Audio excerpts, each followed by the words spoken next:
tukyalwanira obuwangwa baffe n'ennono nga nammwe abakulu abavaayo okwerimbika mu biwangwa n'ennono nga mulina bye mugoba tugenda baabya.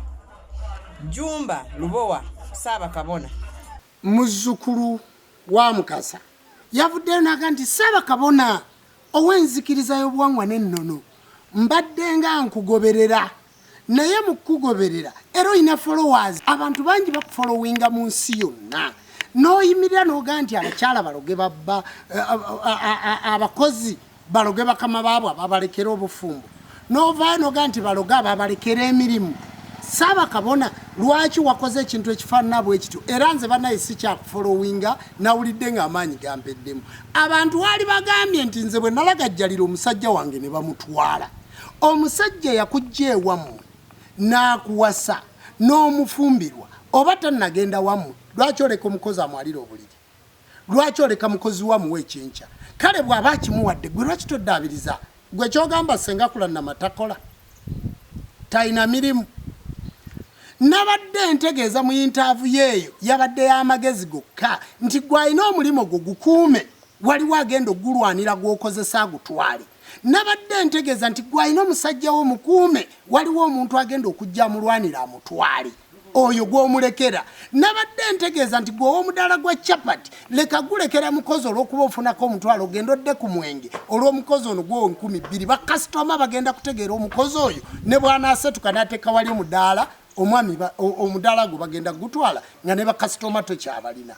Kuba emirimu gyaffe abantu baba batwagala otulabako. Bw'obeera ng'okutte kamera waliyo gye bakuyita ku mbaga nga wadde munnaagikutte nga baagala yiyo gwe kamoga. Bw'obeera ng'ovuga mmotoka wadde n'omulala amanyi okugivuga bakuwadde fuso oli ku lw'e Masaka mukama we aba yagiwa ggwe. Kale giweemu omuntu omulala agivuge ng'oli mulwadde. Muyige okukuuma emirimu gyammwe. Nabadde mbategeeza nti mu kukuuma emirimu waliwo abagirwanira.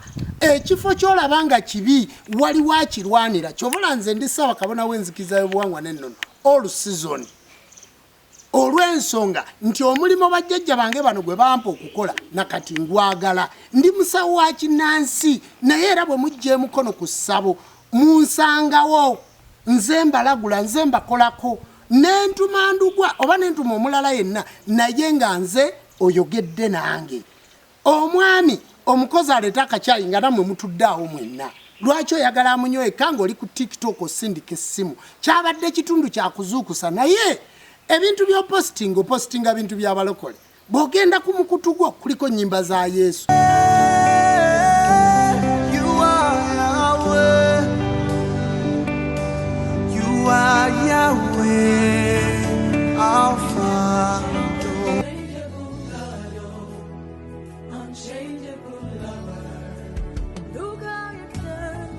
Kakati gwe abantu tibakumalirako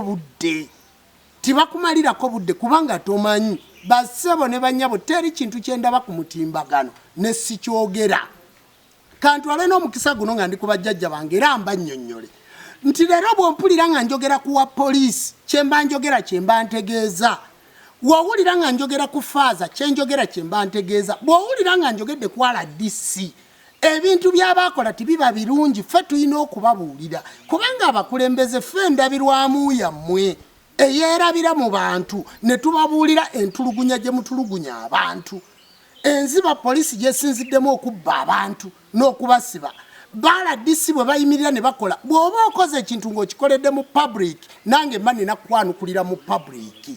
Muli bakulembeze baffe naye ffe tulina okubawabula. Timulowooza nti bwe mubeera RDC nga mmwe mutukulembera mmwe muba musinga okutegeera. Wabula Mukama Katonda aba yakufujjako ddusu. Nze olw'okuba ndi Ssaabakabona w'enzikiriza y'obuwangwa n'ennono si nze nsinga okutegeera. Naye Mukama Katonda aba yakufujjako ddusu okukwata omulimu ogwo mulekeraawo okujeregerera abantu.